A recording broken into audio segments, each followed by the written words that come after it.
passos mais importantes das investigações sobre o plano do PCC para sequestrar o senador Sérgio Moro foi o grampo de celulares indicados por um ex-membro da facção que delatou a ação. Nos dados informados pelas operadoras, um dos e-mails vinculados é, aspas, lulalivre1063@icloud.com. lulalivre1063@icloud.com. Fecho aspas. A Polícia Federal ainda não identificou o integrante que usa o endereço eletrônico. Pelo Twitter, Sérgio Moro se manifestou sobre essa descoberta da polícia e questionou, aspas, gostaria de entender por que um dos criminosos do PCC, investigado no plano de sequestro e assassinato, utilizava como endereço de e-mail Lula Livre. Fecha aspas. Não só ele quer entender, mas o Brasil inteiro quer entender isso aí. É claro que o e-mail não era do Lula, é claro que cada um pode criar o e-mail que quiser. E é por isso que eu disse que ele nutre simpatia, ele causa simpatia. Mas não que ele tenha simpatia. Vamos ser bastante cauteloso aqui com a minha frase.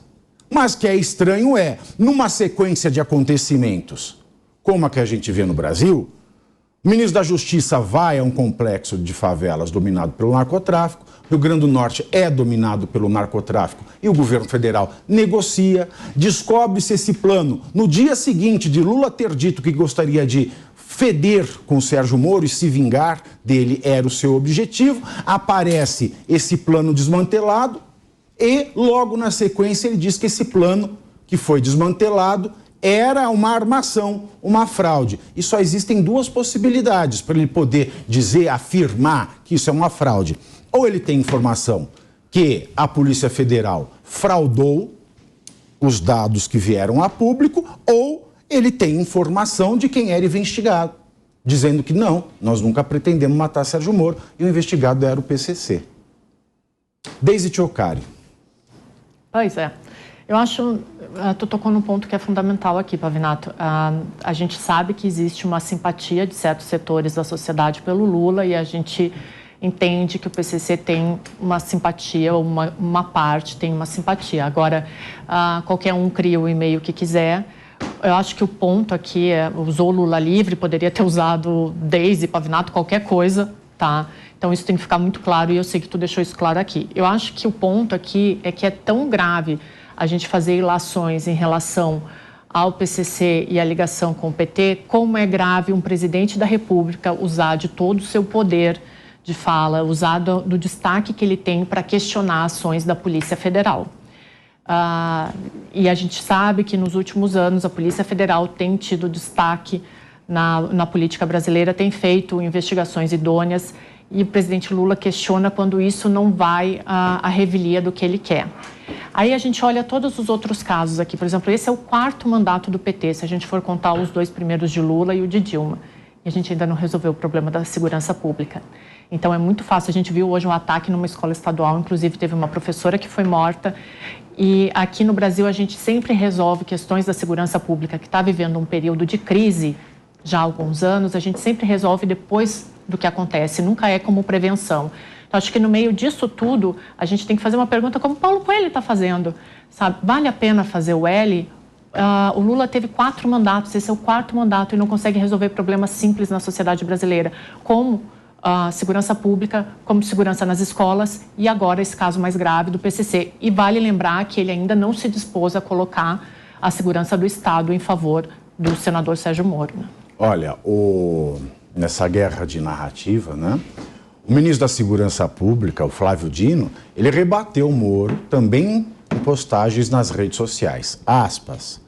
Essas afirmações de ligação do PT com o PCC não passam de canalice. Não há indício, prova, nada. Só canalice mesmo. Lembrando que não há imunidade parlamentar para proteger canalice. Fecho aspas. Agora são 14h30 e eu pergunto, bom, a princípio não dá para fazer uma ligação. Eu posso dizer, se o jornal Estado de São Paulo não estiver mentindo, E se a operação da Polícia Federal for séria, esse documento mostra a simpatia do PCC com o PT. Agora, o inverso não pode ser dito. Mas perguntar, questionar e chamar ao Congresso para prestar informações é canalice? Bom, vai comigo? Claro. Bom, duas coisas Eu aí. sei que eu sou vesgo, né? Talvez você achasse que eu estivesse olhando para a Carol. Mas sim. Imagina. Aí são duas perguntas, Pavinato, e eu discordo, nesse ponto discordo de você. Eu acho que não está clara a ligação nem a simpatia.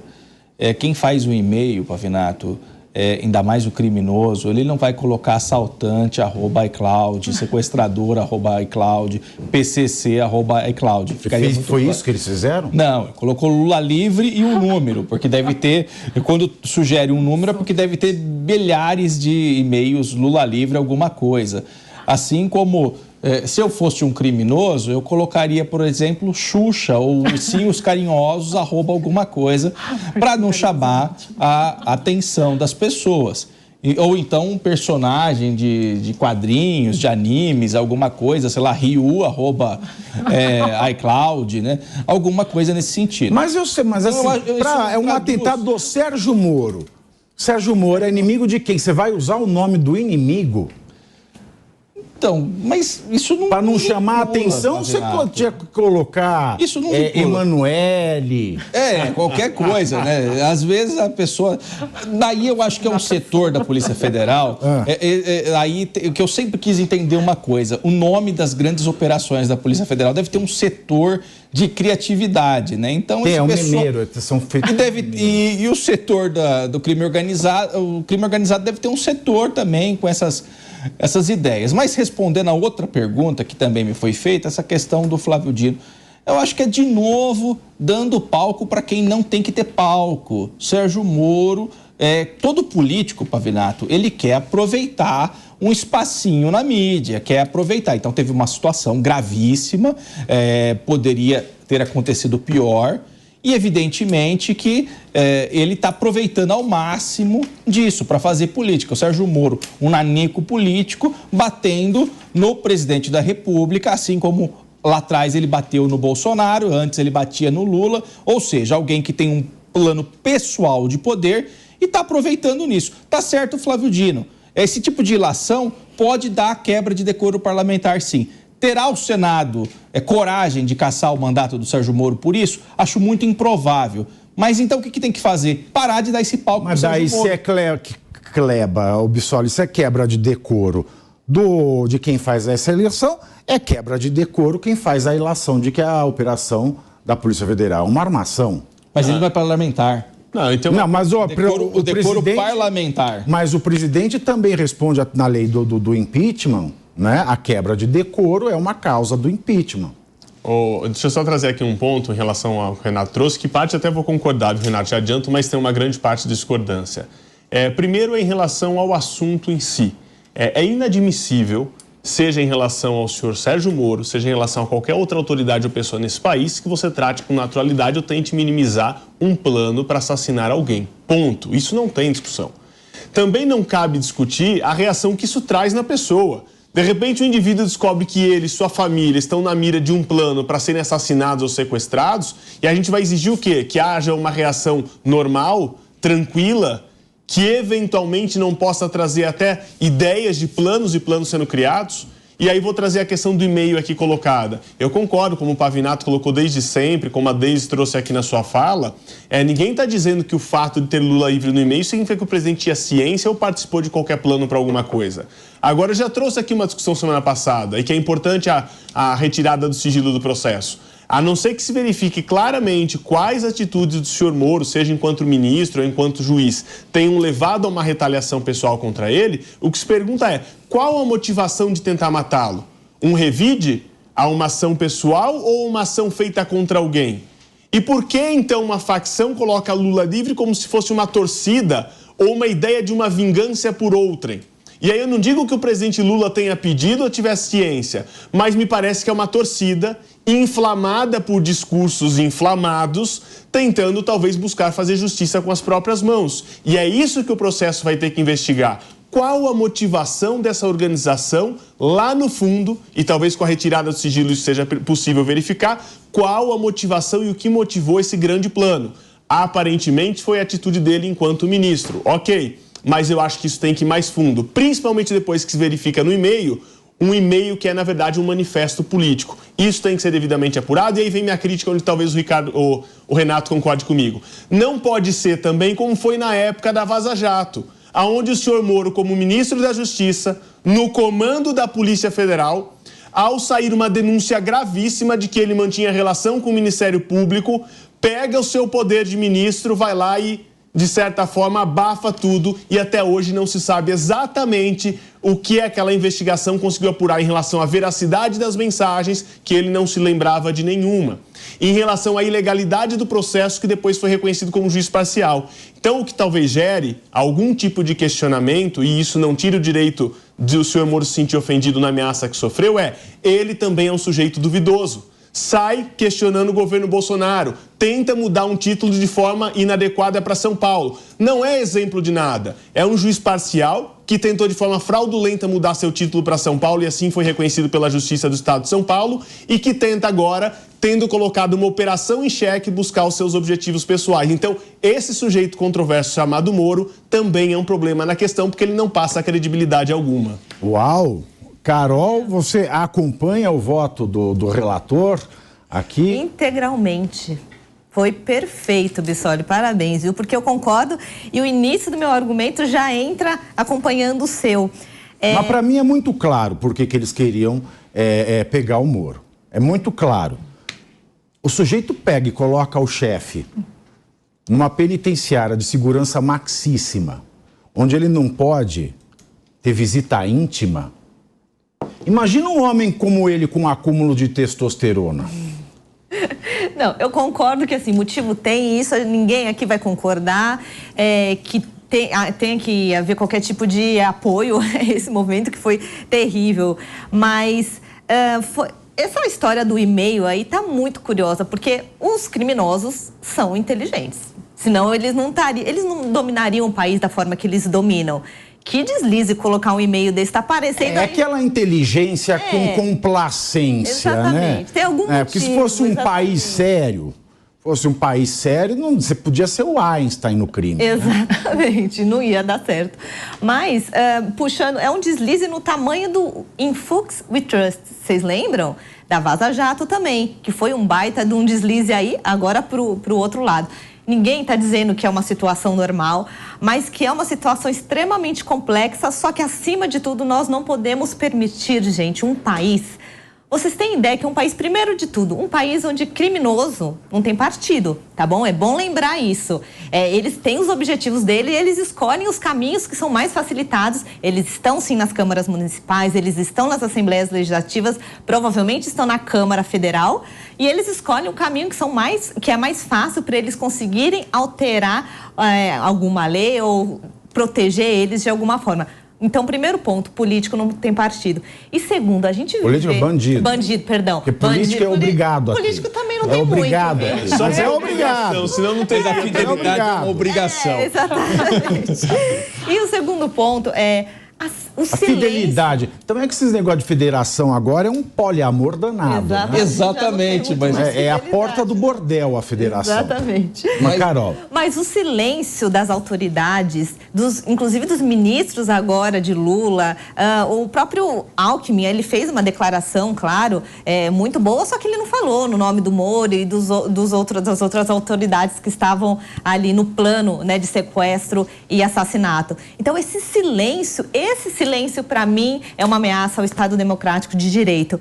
E um outro ponto, que país é esse onde os juízes... Eu estava ouvindo hoje de manhã o Zé Maria falando, aqui da PAN, falando que os juízes, eles são separados das suas famílias por segurança. Alguns juízes têm que dormir dentro dos fóruns. Isso é um absurdo. Eu sinto que nós estamos na mão desses bandidos e, em algum momento, quando eles virem que perderam o controle, que a estrutura de Estado não tiver complacente com eles, eles vão partir para cima e aí o Estado perde toda a base de segurança que a gente tem. Então, estamos nas mãos deles, sim, e isso é um perigo. É assim, canalice é uma palavra muito forte.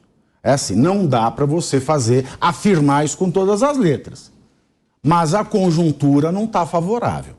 Você somar tudo isso que aconteceu, né, o complexo da Maré, que aquilo é inexplicável. É inexplicável. O ministro, o povo da favela precisa de saúde, educação, saneamento, precisa. Mas ele é o ministro da Segurança Pública. Ele não foi lá para colocar a força do Estado para proteger aquelas pessoas. Não foi. É o que ele poderia fazer. Depois vem essa declaração do Lula infeliz, do feder, vingar. Depois, no dia seguinte, isso acontece. E ao invés dele se compadecer como estadista que ele diz que é, e pretenso Nobel da Paz, que ele quer ser o Nobel da Paz, ele quer tudo também, né? Ele deveria ter se portado como um estadista que afirmam que ele é. Mas não dessa maneira.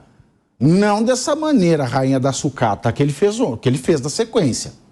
Colocando em dúvida o resultado de uma operação de uma instituição, que é a Polícia Federal, ou seja, dizendo que houve fraude no resultado da democracia brasileira. Trocando em miúdos é a mesma coisa.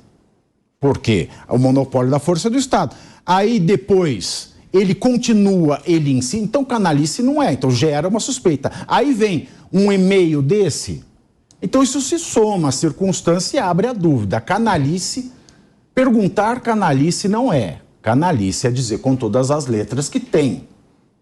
Mas assim, perguntado, ele tem que responder, concorda? E tirando o fato das críticas ao Moro que vocês fizeram aqui, tá? Eu também sempre tive muitas críticas ao Moro e isso assim me dá maior tranquilidade para criticar os processos ilegais, a condução ilegal que eu tenho visto a partir do 8 de janeiro. Porque eu gosto de tratar o direito como direito acima da esquerda ou direita. É isso que garante a democracia. A gente não pode negar que teve um crime contra o Moro, né? Na coluna do jornal Estado de São Paulo, o jornalista José Roberto Guzzo disse que Lula praticou calúnia em público ao dizer que o plano do PCC é uma armação de Sérgio Moro. Aspas. O presidente Lula tem conseguido se mostrar, em menos de 90 dias no governo, o chefe de Estado mais irresponsável que o Brasil já teve desde a volta dos civis ao governo desse país. Fecho aspas. Segundo o jornalista, a impressão é de que Lula está em processo de perda acelerada de equilíbrio mental. Doutor Renato. Então, eu volto a dizer, para mim o Lula, ele errou em tratar desse assunto. Não tem que tratar, não tem que levantar a bola do Sérgio Moro. Outras autoridades estavam nessa lista, inclusive... Não, mas você pode levantar a bola de alguém pro bem e pro mal. Ele levantou a bola dele pro mal. Tem que falar de Sérgio Moro. O Lula tem que parar, esquece Sérgio Moro. O Geraldo Alckmin estava nessa lista. O Alckmin fez um vídeo... Mas ele já falou, você acha que foi crime de calúnia? Fala, não. Esse homem, ele mexeu com a polícia, esse resultado, ele fez uma fraude junto com a Polícia Federal. Isso não é calúnia? Eu acho que ele não se referiu dessa forma. Honestamente, eu entendo que o Lula aí, ele fez aquela... Não é isso, Bavionato. Ele faz aquela crítica que é reiterada do Lula, é uma armação, a questão das conversas envolvendo a repercussão disso. Porque o Moro está fazendo disso o seu grande palco. É esse que é o ponto. Eu tenho certeza que a Polícia Federal fez um trabalho muito bem feito e, principalmente, fez um trabalho bem feito em relação às autoridades que agora estão no combate ao crime nesse momento, como aconteceu com o promotor Gaquia, que nós entrevistamos aqui semana passada, ao vivo, aqui no Linha de Frente. Esse promotor, ele está combatendo o crime organizado nesse momento, assim como outras autoridades. E o crime organizado, como se diz, né, o próprio nome, ele é organizado. Em vez de ficar pensando em vingança, ele quer atuar principalmente contra os agentes públicos que estão combatendo nesse momento. Então, essas pessoas devem ser protegidas. Por isso, parabéns à Polícia Federal e para de falar de Moro. Eu acho que esse que é o ponto, complementando aqui o que foi dito por todos, especialmente pelo Bissoli. A Bissoli, ele não falou parabéns à Polícia Federal, ele falou, olha, vocês são corruptos. Foi isso que ele falou. Há uma armação, ele falou para a Polícia Federal, vocês são corruptos. É a mesma coisa que chega um louco assim que não acredita em eleição, fala para a instituição da eleição, vocês são corruptos. Eu já disse aqui a semana passada, o Lula precisa escolher qual crime ou por qual crime ele quer responder. Porque ele insinua uma espécie de prevaricação, ele faz uma acusação e ainda por cima ele demonstra que ele tem gerência na Polícia Federal quando fala a semana passada na conta do Telegram dele, a minha Polícia Federal. Ou seja, ele precisa escolher por qual ele quer responder. Se vai ter os requisitos necessários, não sou criminalista para eventual condenação ou não, eu não sei. Mas a bem da verdade que o procedimento prevê que uma vez quando existe a possibilidade do cometimento de crime, deve ser aberto o inquérito, deve ser chamado o responsável para fazer as suas explicações, que pode inclusive se desculpar em algumas oportunidades. O que não dá é para que as autoridades, mais notadamente a Procuradoria-Geral da República, não adote as providências cabíveis do caso e notifique ele, ainda que para na forma da lei de forma escrita, prestar seus devidos esclarecimentos em relação a esse assunto. É isso que tem que ser feito. Agora, Deise, uma pergunta difícil, tá? A relação do Lula com a Polícia Federal, né? Foi uma armação / minha Polícia Federal. A gente viu essas duas manifestações, né? Como se a Polícia Federal fosse dele e fosse uma armação do Moro, né? Armação ilimitada. Você acha que a relação do Lula com a Polícia Federal parece a relação do Lula com a sua falecida esposa, Marisa Letícia? Quando era para exaltar, é a minha esposa, a mãe dos meus filhos. Quando não, ela é a dona dos bens? Pavinato, sabe a relação que o Lula tem tanto com o Moro quanto com a Polícia Federal, com a Justiça, é de medo. Eu estava olhando aqui um artigo que eu tinha escrito já há muitos anos, logo que eu entrei em doutorado, que eu pesquisava o medo na política. E tem um autor chamado Miri Lopes, que ele é um psiquiatra, mas ele fala muito sobre medo, amor, ira. E uma das coisas que ele fala é que quando tu reage a alguma coisa que tu tem medo, normalmente tu reage com muita voracidade, então tu reage muito espantosamente e tu não raciocina. Então a gente viu o jornalista do Estadão, Guzzo, falando que poderia haver indícios de que o Lula não estava pensando normalmente, é porque quando o medo ele é tão grande, tu não raciocina mais. Então quando alguns jornalistas estão questionando realmente a capacidade intelectual do Lula de levar a nação para frente, isso pode se dizer muito em relação ao medo que ele tem dessas instituições ou do próprio Sérgio Moro. Então isso faz com que ele reaja desse jeito. E tem um outro ponto que a gente tem que pensar, que estava até no Estadão de hoje, acho que foi uma coluna do Felipe Moura Brasil, que ele falava que o Lula, ele sempre agiu com papel de vítima. Então ele sempre foi vitimizado, né? E aí todos iam contra ele. Quando ele se encontra em algum beco sem saída, são as elites do poder que estão contra ele. Ou é sempre alguém, ou é a Polícia Federal, ou é o Sérgio Moro. Agora, quem está tomando esse papel de vítima é o próprio Moro. E aí o Lula não aceita alguém que vá lá e tome o seu papel e usufrua de um vitimismo que ele sempre usufruiu. Então tem uma gama de coisas aí que vão se associando, mas para responder a tua pergunta de uma forma muito direta, a relação do Lula com a PF é de medo. Muito bem, Carol Curimbaba. Eu tenho minhas dúvidas. Eu sinto, Deise, eu entendo que até certo ponto pode ser, mas eu sinto que, bom, a gente já falou aqui bastante, Lula se sente rei. Realmente, ele saiu da prisão, aí foi eleito pela 3ª vez. Ele é uma pessoa politicamente... Reclamou que estava sem palácio, uma época. Eu sou um sem palácio. Olha que Estava com goteiras. Eu sou um sem palácio, para mim foi ótimo. E estava num quarto de hotel maravilhoso e reclamou, mas enfim, faz parte. Ele se sente rei, né? Só que, e ele realmente no primeiro e segundo mandato, a conjuntura econômica e política estavam muito favoráveis a ele, tanto que ele fez uma gestão ali sem muitos percalços. Mas essa terceira gestão dele já não é assim, todo mundo está falando, o Brasil é outra, a situação é outra. Então, aí eu acho que entra o medo que você comentou, Deise, que realmente ele se assustou com esse novo cenário em que ele não tem mais tanto poder. O medo dele é de perder o controle. Não acho que ele tenha medo de ser preso mais, não, até porque por tudo que já aconteceu, acho que ele não tem mais medo disso. Mas eu acho sim que ele está com medo de perder o controle, e aí quando ele começa a falar dessa forma atabalhoada, que por um lado pode ser estratégia política e marqueteira, de alguns falam, mas eu acho que é uma forma atabalhoada. Mas ele poderia perder o cargo, né? Ele poderia perder o cargo em ter preso. Eu não vejo mais como isso acontecer. Se ele não tiver base parlamentar, ele perde o cargo, mas eu acho um pouco difícil agora a gente prever isso. Mas se ele continuar com essa base parlamentar pívia que ele tem chance. Agora, uma coisa